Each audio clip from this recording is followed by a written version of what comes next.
নতুন player of the সিজনে pack কিন্তু চলে আইছে। এর আগে ইংলিশ লিগের আইছিল, এবারে স্প্যানিশ লিগের আইছে। অ্যান্ড আমি জানি যে এই প্যাক নিয়ে আপনাদের মনের মধ্যে অনেক কোশ্চেন আছে যে এই প্যাকের মধ্যে ভালো প্লেয়ার কোনগুলো, খারাপ প্লেয়ার কোনগুলো, কোন প্লেয়ারগুলো নেওয়া উচিত হবে বা তাদের জন্য আমাদের স্পিন করা উচিত হবে। সো কোনো সমস্যা নাই, আজকে ভিডিওতে আপনার ভাই এই সকল বিষয় নিয়ে ডিসকাস করবে। সো দেরি করে চলেন ভিডিও শুরু কর। ওই কার্ডগুলো নিয়ে কথা বলতেছি, সো আই হোপস আপনারা ওইটা বুঝতে পারছেন। নাও আমরা আমাদের ভালো কার্ডগুলো নিয়ে একটু কথা বলি। সো এক নম্বরে হইতেছে অ্যালেক্স বেনার, এই ক্রিয়েটিভ প্লে মেকার কার্ডটা মাল্টিপল পজিশনে খেলতে পারে, যা খুবই ভালো একটা বিষয়। আর এই কার্ডে যদি ম্যাক্স স্টার্স দেখেন, অর্থাৎ টিমে বসালে কেমন স্টার্স পাবেন তা কিছুটা এরকম।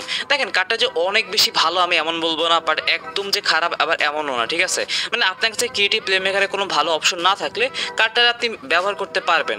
যদি স্কিল নিয়ে কথা বলি, ওইখানে শুটিং স্কিল মিসিং আছে, বাট এই বাদে মোটামুটি ভালো পরিমাণে স্কিল আছে।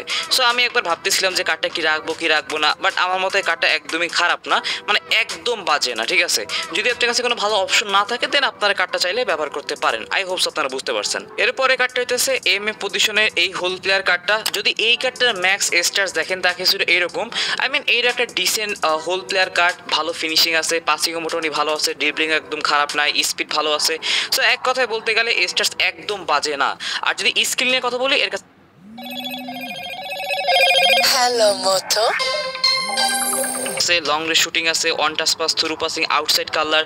সো আই থিঙ্ক দুই একটা স্কিল বাদে সকল গুরুত্বপূর্ণ স্কিলও আছে। সো যদি কোনো ভালো হোল প্লেয়ার কার্ড আপনার টিমে না থাকে, যারা আপনি এম এ পজিশনে খেলাইতে চান, আই থিঙ্ক এই কার্ডটা পাইলে আপনি ব্যবহার করতে পারেন, একদমই খারাপ কার্ড না। নাও এরপরে যে কার্ডটা নিয়ে কথা বলবো, বলতে গেলে এই প্যাকের সব থেকে বেস্ট কার্ড আপনি বলতে পারেন, তা হচ্ছে আলভারেজের এই গোল পোচার কার্ডটা। এই কার্ডে যদি আপনি ম্যাক্স স্টার দেখেন তা কিছুটা এরকম। অ্যাওয়ারনেস ভালো আছে, বল কন্ট্রোল, ড্রিবলিং বা টাইট পজিশন, এটা একটা সেফ হিসেবে অনেক বেশি ভালো আছে। ফিনিশিং 89, যা আমাদের একদমই খারাপ না, বিকজ ওর অন্যান্য কার্ডে যা ব্যবহার করছি আমি, প্লেয়ার অফ দ্য উইক বলেন বা নর্মাল কার্ড বলেন, ওইখানে 89 ফিনিশিংয়ে ভালো ফিনিশিংও করতে পারে। সো ফিনিশিং নিয়ে কোনো সমস্যা হবে না। তাছাড়া স্পিড, অ্যাক্সেলারেশন, কিকিং পাওয়ার, ব্যালেন্স, ভাই এক কথায় বলতে গেলে কার্ডটা ওয়ান অফ দ্য বেস্ট একটা কার্ড এই প্যাকের মধ্যে। আর যদি আমি স্টার্স বাদ দিয়ে স্কিলের মধ্যেও আসি, এর কাছে শুটিং স্কিল আছে, on touch pass, through passing আছে, তার সঙ্গে এর কাছে ডাবল টাচ ইনবিল দেওয়া আছে। সো ডাবল টাচ নিয়ে আপনার সমস্যা হবে না। সো যদি এক কথায় কার্ডটা ডিসক্রাইব করি, যদি ভালো একটা গোল পোচার কার্ড দরকার পড়ে, আপনি ফ্রি টু প্লেয়ার হিসেবে আই থিঙ্ক এই কার্ডটা আপনার জন্য বেস্ট একটা অপশন হইতে পারে। মানে পে টু উইন থাকলে তো আপনার কাছে হয়তো বেস্ট সিএফ অলরেডি আছে, বাট ফ্রি টু প্লেয়ার হিসেবে যদি ভালো একটা সিএফ এর দরকার পড়ে, আই থিঙ্ক এই কার্ডটা আপনার জন্য বেস্ট একটা অপশন হইতে পারে। সো এই কার্ডটা যদি পান অবভিয়াসলি ব্যবহার করবেন। আর যদি এই কার্ডটার জন্য আপনারা খরচ করতে চান, আই থিঙ্ক একদমই খারাপ হবে না। এরপরে যে কার্ডটা নিয়ে কথা বলবো তা হচ্ছে কুবোর এই কার্ডটা। না, এটা একটা creative play maker card, right সাইডে RMF এ খেলতে পারে, আবার AMF ও খেলতে পারে বা SSও খেলতে পারে, মানে অনেকগুলো পজিশনে খেলতে পারে, যা একদম খারাপ না। নাও যদি এই কার্ডে আমরা একটু স্টার্স নিয়ে কথা বলি, দেখেন এর স্টার্স কিছুটা এইরকম। এটা যে অনেক বেশি ভালো আমি এমনও বলবো না, বাট অ্যাটলিস্ট এইরকম না যে অনেক বেশি খারাপ। মানে আপনার কাছে যদি ভালো কোনো উইঙ্গার না থাকে, ঠিক আছে, বা SSে আপনি ক্রিয়েটিভ প্লে মেকার খেলান, সো আপনার কাছে ভালো কোনো কার্ড নাই, আই থিঙ্ক এটা ভালো একটা কার্ড হইতে পারে। ফিজিক্যাল কন্ট্যাক্টও একদম খারাপ নাই, বিকজ ওর অন্য কার্ডে ফিজিক্যাল কন্ট্যাক্ট একটু কম থাকে। সো এই কার্ডে কিন্তু একদমই খারাপ নাই। আর এই বাদে যদি আমি স্কিল নিয়ে কথা বলি, শুটিং স্কিল আছে, পাসিং স্কিল আছে, ডাবল টাচ আছে। So I think that's a great card. যদি পায়ে থাকেন, ভালো অপশন না থাকে, আপনারা অ্যাটলিস্ট কার্ডটা ব্যবহার করতে পারেন। নাও এরপরে আমরা যে কার্ডটা নিয়ে কথা বলবো সেটা হচ্ছে আপনার লেভানডস্কির এই গোল পোচার কার্ডটা। নাও এই কার্ডটা নিয়ে একটু কথা বলার আগে কিছু কথা বলতে চাই। দেখেন লেভানডস্কির কার্ডগুলো কেমন হয়, অ্যাওয়ারনেস ভালো হয়, ফিনিশিং ভালো হয়, এরিয়াল দিকটা একটু ভালো হয়, বাট স্পিড আর অ্যাক্সেলারেশন কিন্তু একটু কম হয়, তাই না?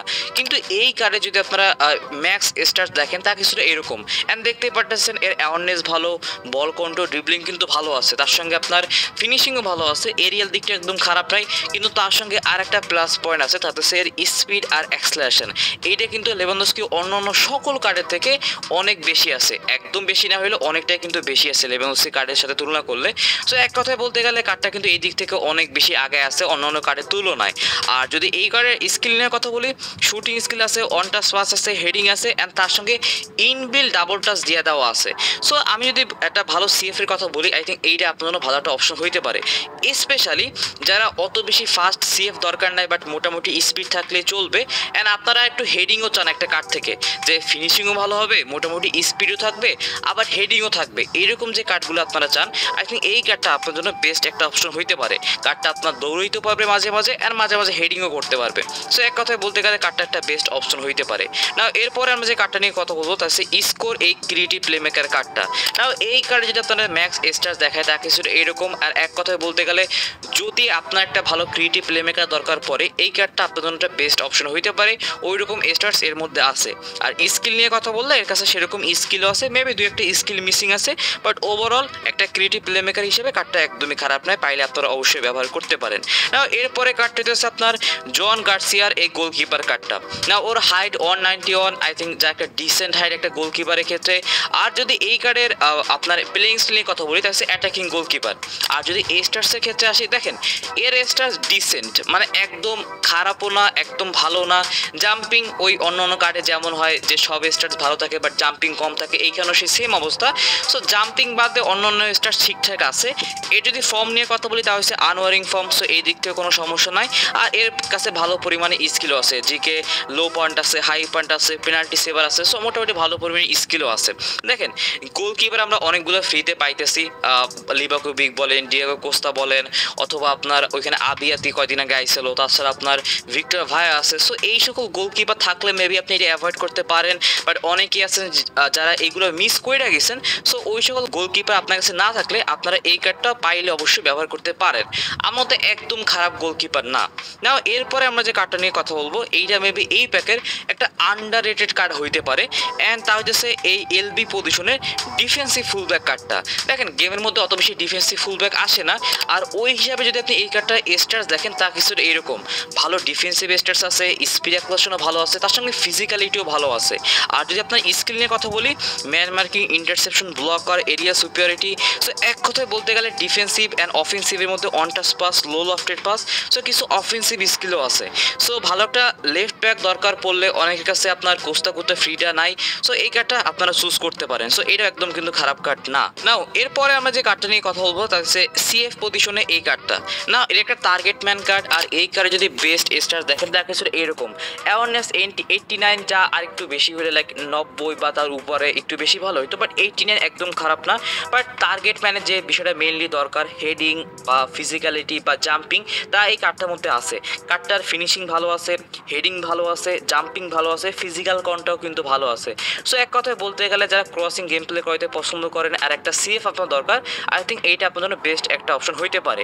আর একটা টার্গেট ম্যান কার্ডের মধ্যে যে সকল স্কিল থাকা দরকার বা একটা সিএফ এর মধ্যে যে সকল স্কিল থাকা দরকার, এর কাছে মোটামুটি সকল স্কিল আছে। সো এক কথায় বলতে গেলে এইটা একটা বেস্ট অপশন, যদি আপনারা পায়ে থাকেন অবভিয়াসলি কার্ডটা ব্যবহার করতে পারেন।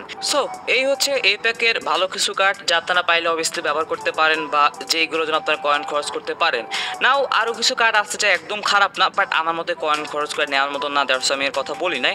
সো ওভারঅল যদি আমার কাছে জিজ্ঞাসা করেন যে ফাইনাল ডিসিশন কী ভাই, আমরা এখানে কি কয়েন খরচ করবো কি করবো না, দেখেন ভাই আমি যে 9টা কার্ড নিয়ে কথা বলছি ওই 9টা কার্ড কয়েন খরচ করার মতন, মানে একদমই খারাপ কার্ড না। স্টার্স স্কিল আসলে ভালো আছে। হ্যাঁ দুই একটা কার্ড দিয়ে আপনি বলতে পারেন যে ভাই এরা অত বেশি ভালো না, যেরকম এই এলএমএফ কার্ডটা অথবা কুবোর কার্ডটা অথবা এই এএমএফ কার্ডটা, বাট এই বাদে বাকি যে কার্ডগুলো আছে তারা কিন্তু অনেক বেশি ভালো। এখন যদি আপনার কাছে পুরো এপিকের স্কোয়াড থাকে, আপনার কোনো কার্ড দরকার পড়ে না, ওই ক্ষেত্রে আপনার সবগুলো কার্ড তো অ্যাভারেজ লাগবে। বাট আপনার একজনের কথা ভাবে তো আমি এর ভিডিও বানাই না, আমার সবার কথা ভাবতে হয়, আর সবার কাছে ভালো স্কোয়াড থাকে না। সো আমি যে কার্ডগুলো নিয়ে কথা বলছি ওর মধ্যে যদি কোনো কার্ড আপনার দরকার পড়ে, কোনো প্লেইং স্টাইলে কার্ড আপনার দরকার পড়ে, আমি বলবো আপনারা এখানে স্পিন করতে পারেন। কার্ডগুলোর স্ট্যাটস আর স্কিল একদমই খারাপ না। আর আপনারা যারা প্লেয়ার অফ দ্য সিজনে কার্ডগুলো ব্যবহার করছেন আপনারা ভালো করে জানেন যে এদের ইন গেম পারফরমেন্সও অনেক ভালো হয়, বিকজ এতে স্টার্স স্কিল কিন্তু অন্য কার্ডের তুলনায় একটু হইলেও ভালো থাকে। সো ওই ক্ষেত্রে যে কার্ডগুলো নিয়ে কথা বললাম, আপনার যদি ওই প্লেইং স্টাইল বা ওই কার্ডগুলো দরকার পড়ে, আমি বলবো আপনারা এখানে স্পিন করতে পারেন, একদমই খারাপ প্যাক না। তো আশা করি বুঝতে পারছেন। তা কোনো কোশ্চেন থাকলে আমার কমেন্টে বললেন। দেখা হচ্ছে পরবর্তী ভিডিওতে, তাদের ভালো থাকবেন, টেক কেয়ার, আল্লাহ হাফেজ।